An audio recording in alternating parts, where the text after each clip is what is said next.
Good morning, it's Miss Coombs here. I'm going to be reading you one of my favourite Dr Seuss books this morning for you to read along, and it's Horton Wears a Who.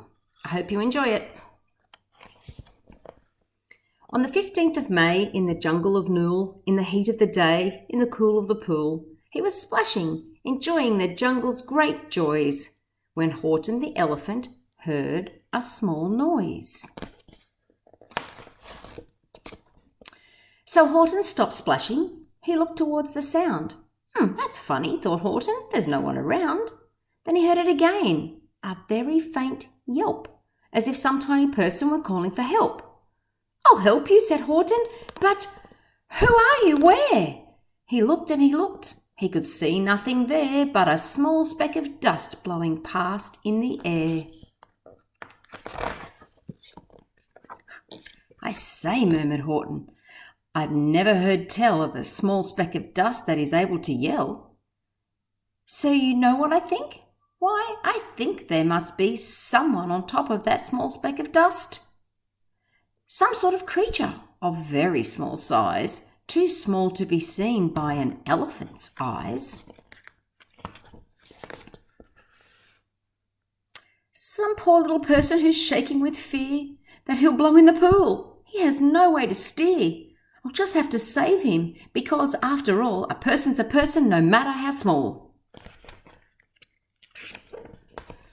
So gently, and using the greatest of care, the elephant stretched his great trunk through the air, and he lifted the dust speck and carried it over and placed it down, safe, on a very soft clover. "Huh!" humphed a voice. 'Twas a sour kangaroo, and the young kangaroo in her pouch said, "Humph!" too. "Why, that speck is as small as the head of a pin. A person on that? Why, there never has been." "Believe me," said Horton, "I tell you sincerely, my ears are quite keen, and I heard him quite clearly. I know there's a person down there, and what's more, quite likely there's two, even three, even four. Quite likely a family, for all that we know, a family with children just starting to grow. So please," Horton said, "as a favour to me, try not to disturb them. Just please let them be." "I think you're a fool," laughed a sour kangaroo, and the young kangaroo in her pouch said, "Me too. You're the biggest blamed fool in the jungle of Nool," and the kangaroos plunged in the cool of the pool. "What terrible splashing!" the elephant frowned. "I can't let my very small persons get drowned. I've got to protect them. I'm bigger than they." So he plucked up the clover and hustled away. Through the high jungle treetops, the news quickly spread. "He talks to a dust speck. He's out of his head. Just look at him walk with that speck on that flower." And Horton walked, worrying, almost an hour. "Should I put this speck down?" Horton thought with alarm. "If I do, these small persons may come to great harm. I can't put it down, and I won't. After all, a person's a person, no matter how small." Then Horton stopped walking. The speck voice was talking. The voice was so faint he could just barely hear it. "Speak up, please," said Horton. He put his ear near it. "My friend," came the voice, "you're a very fine friend. You've helped all us folks on this dust speck no end. You've saved all our houses, our ceilings and floors. You've saved all our churches and grocery stores." "You mean," Horton gasped, "you have buildings there too?" "Oh, yes," piped the voice, "we most certainly do." "I know," called the voice. "I'm too small to be seen, but I'm mayor of a town that is friendly and clean. Our buildings to you would seem terribly small, but to us, who aren't big, they are wonderfully tall. My town is called Whoville, for I am a Who, and we Whos are all thankful and grateful to you." And Horton called back to the mayor of the town, "You're safe now, don't worry, I won't let you down." But just as he spoke to the mayor of the speck, 3 big jungle monkeys climbed up on Horton's neck. The Wickersham brothers came shouting, "What rot! This elephant's talking to who's who are not. There aren't any who's, and they don't have a mare, and we're going to stop all this nonsense, so there."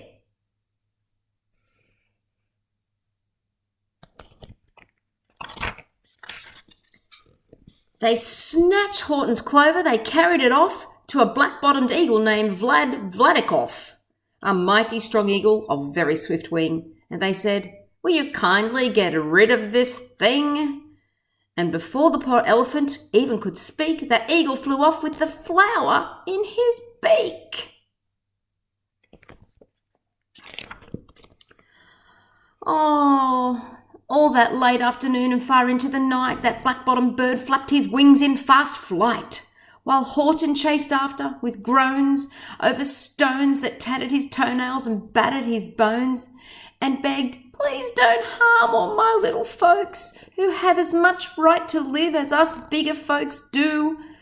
But far, far beyond him, that eagle kept flapping, and over his shoulder called back, "Quit your yapping! I'll fly the night through. I'm a bird, I don't mind it, and I'll hide this tomorrow where you'll never find it."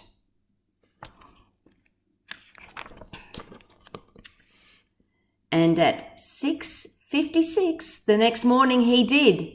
It sure was a terrible place that he hid it. He let that small clover drop somewhere inside of a great patch of clovers 100 miles wide.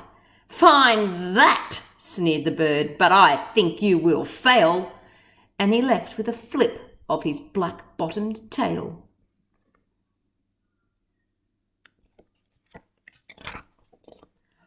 "I'll find it," cried Horton. "I'll find it or bust. I shall find my friends on my small speck of dust." And clover by clover with care, he picked up and searched them and yelled, "Are you there?" But clover by clover he found that the one that he sought for was just not around. And by noon, poor old Horton, more dead than alive, had picked, searched and piled up 9,005.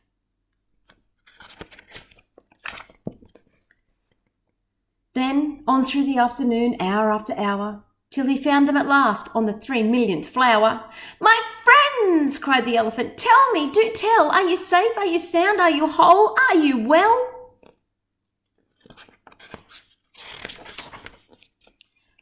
From down on the speck came the voice of the mare. "We've really had trouble, much more than our share. When that black-bottomed birdie let go and we dropped, we landed so hard that our clocks have all stopped. Our teapots are broken, our rocking chairs smashed, our bicycle tires all blew up when we crashed. So Horton, please," pleaded that voice of the mare's, "will you stick by us who's while we're making repairs?" "Of course," Horton answered, "of course I will stick. I'll stick by you small folks through thin and through thick." Humphed a voice. "For almost 2 days you've run wild and insisted on chatting with persons who've never existed. Such carryings on in our peaceable jungle. We've had quite enough of your bellowing bungle. And I'm here to state," snapped the big kangaroo, "that your silly nonsensical game is all through." And the young kangaroo in her pouch said, "Me too." "Mr. Mayor," Horton called, "Mr. Mayor, you've got to prove now that you really are there. So call a big meeting, get everyone out. Make every who holler, make every who shout, make every who scream. If you don't, every who is going to end up in a hazelnut stew."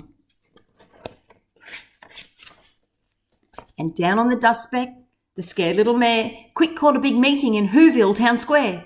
And his people cried loudly, they cried out in fear, "We are here, we are here, we are here, we are here."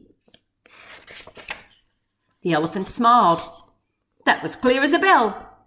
You kangaroos surely heard that very well." "All I heard," snapped the big kangaroo, "was the breeze and the faint sound of wind through the far distant trees. I heard no small voices, and you didn't either. And the young kangaroo in her pouch said, "Me neither." "Grab him," they shouted. Cage the big dope. Lasso his stomach with 10 miles of rope. Tie the knots tight so he'll never shake loose. Then dunk that dumb speck in the bezel nut juice. Horton fought back with great vigour and vim, but the Wickersham gang was too many for him. They beat him, they mauled him, they started to haul him into the cage, but he managed to call to the mare, "Don't give up, I believe in you all. A person's a person no matter how small. And you very small persons will not have to die if you make yourselves heard, so come on now and try." The mare grabbed a tom-tom. He started to smack it. And all over Whoville they whooped up a racket. They rattled tin kettles, they beat on brass pans, on garbage pail tops and old cranberry cans. They blew on bazookas and blasted great toots, on clarinets, umpars and bumpars and flutes.